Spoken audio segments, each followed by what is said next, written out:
Harley Quinzel, aka Harley Quinn in the Arkham video game series, might be the most evil version of the character we have seen so far. And it's not because of the evil acts that she does, quote unquote, but the fact that she is evil the entire time with no indications of being a better person throughout any of her storylines.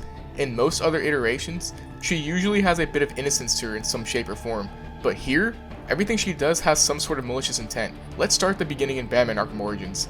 In this game, we find out that even before donning the persona of Harley Quinn, she is already doing malicious acts. In the audio tapes you can listen to with Albert Falcone, Harleen reveals that she works with Hugo Strange, an enemy of Batman's, and she is threatening Falcone since he missed his last couple appointments. Yes? Mr. Falcone, this is Dr. Strange's office calling. Right, sorry. I missed my last appointment. I had to... Actually, you missed your last 2 appointments. Right. Look, I appreciate the doctor's concern, but I have it under control now. There's no need for any further treatment. I'm afraid Dr. Strange doesn't feel the same way, Alberto. We would hate to take unnecessary chances when we've come so far. Listen, I'm not one of Strange's test subjects to be poked and prodded. Have you forgotten who I am? Who my father is? I believe your father would be most concerned that his son could be suffering from untreated psychological issues. Is that a threat? So, we'll expect you at the regular time next week? So we know already that this bitch was corrupt before meeting with the Joker. Now, here's where things get a bit of a retcon. In Arkham Origins, we see that Harley meets Joker at Blackgate, where Joker begins to manipulate her through a story he's telling. However, in the audio tapes in Batman Arkham Asylum, it states that she met him at Arkham Asylum when she started working there. Patient interview number 1. So, I'm your first, am I, Tubbs? You know what they say, you never forget your first time. I'll try to make it memorable for you. Oh, you already have. Tell me, why do you do the things you do? Why do you think I do it? Fame, notoriety, a desire to stand out from the crowd, a wicked sense of humor. You're good. How did you figure me out, Doc? I've had doctors poking around in here for years, and no one was as astute, and if you don't mind my saying, beautiful as you. Really? You're just playing with me. Well, you'll never know, will you? Unless what? Tell me. In her character bio in Batman Arkham Knight, it also states how she was fixated on him in Arkham Asylum, not Blackgate. So there is a bit of a continuity error there, especially since it's confirmed Arkham Origins is canon. The way I see it in my own headcanon is that she met Joker in Blackgate as we saw in the game, but didn't have an obsessive interest for him until later when they're both at Arkham Asylum. She doesn't seem particularly interested in Joker in the ending of Arkham Origins, so in my mind, this is the best way to justify it, but you let me know how you see it. Anyway, we see how in Arkham Origins how when Batman saved her from Joker's goons, she didn't seem fazed one bit. It kind of indicates how her character already has a lack of humanity and emotions in a way. Now, let's fast forward to Arkham Asylum. In this game, it very clearly shows her classical obsession with the Joker, and her willingness to do anything for him. The audio tapes reveal how she became Harley Quinn and helped the Joker to escape. I got what you wanted. you did? I mean, good. How did you smuggle it in? Actually, I don't want to know. So you ready to stop that evil, murdering bat once and for all? Of course I am. He needs to pay for what he's done to you. Give it here then, quickly.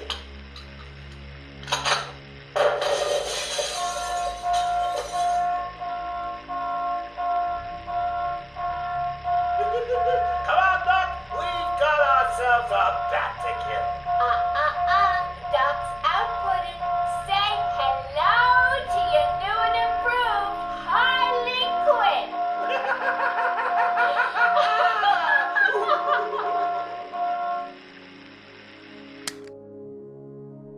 And nothing in this game suggests any meaningful innocence to her. She's always being her cruel self.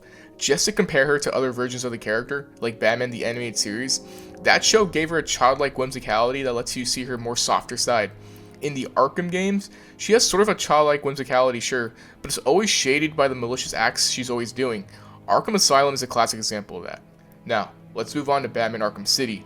In Arkham City, her role is similar to Arkham Asylum's, but she does push the line even further. When we see her, she reveals she has hostages that you have to rescue as she storms out. And throughout the main story, she's on Joker's side and does her usual Harley thing. And I know, nothing she does is super cruel or heinous, but it's to further the point that Harley is just pure evil in this series. She doesn't show any shred of innocence to herself, but don't worry, we'll get to the darker stuff soon. Now, let's get to Harley Quinn's Revenge, the DLC in Arkham City. And in this DLC, she really shines. It really shows how insane she is. She kidnaps cops and takes them to the steel mill, where it's revealed she made a huge Joker statue in which she uses to trap Batman in. After Batman and Robin stop her plans, she attempts to blow up the building, pretty much trying to kill herself, Batman, Robin, and everyone else in the building. After Batman saves himself and Harley, he notices Robin is nowhere to be seen, and he thinks he may have died in the explosion. Harley then sort of mocks Batman about it. Where's Robin? I thought he was with you.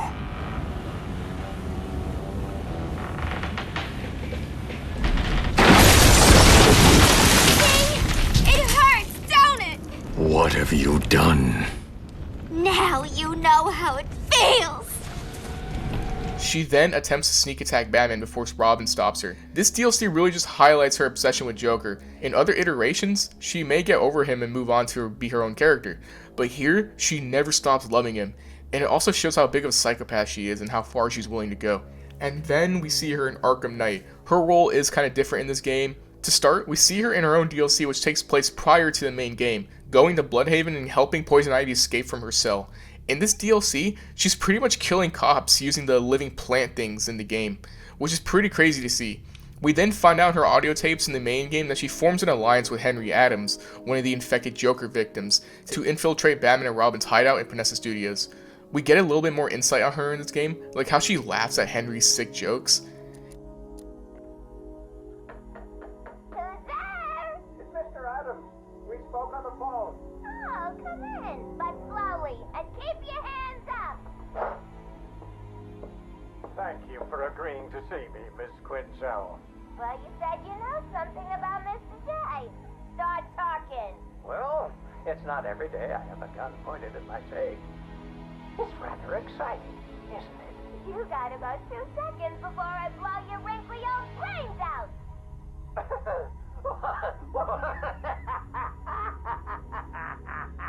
What's so funny? I'm just remembering an old joker. Oh, sorry, I meant joke. I don't listen to jokes no more. What's red and flat? A baby under an anvil. Why couldn't the policeman catch the thief? Because his legs have been cut off. A father takes his family to the amusement park. They all die in a car crash on the way home.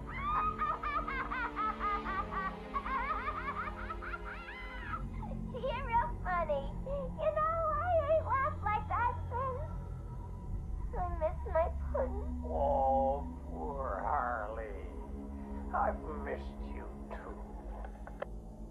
And Batman does eventually stop her, but once again, we see her show nothing but maliciousness. We even see in one of the Riddler stories that she killed one of her goons because he was frustrated that she would talk to a Joker statue constantly. Her role here only highlights how evil she is, nothing of particular to show that she can change. But finally, if that wasn't enough to convince you, in the Matter of Family DLC, you can listen to audio tapes that talk about the origin of the carnival the DLC is set in.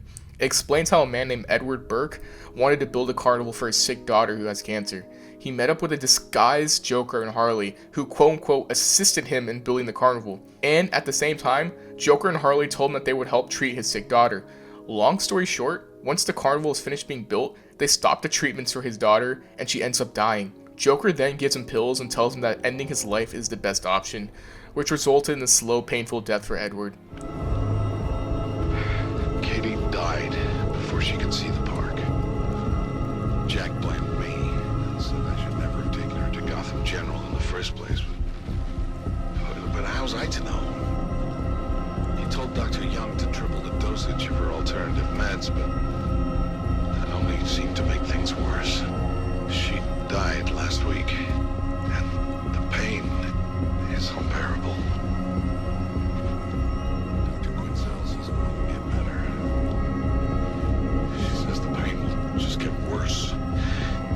There's no point in go. She's right. She always is. Park over to Jack, and my only hope is that he does something inspiring with it. As for me, I'll be with Katie soon. These pills Jack gave me will make sure of that. They're supposed to be painless.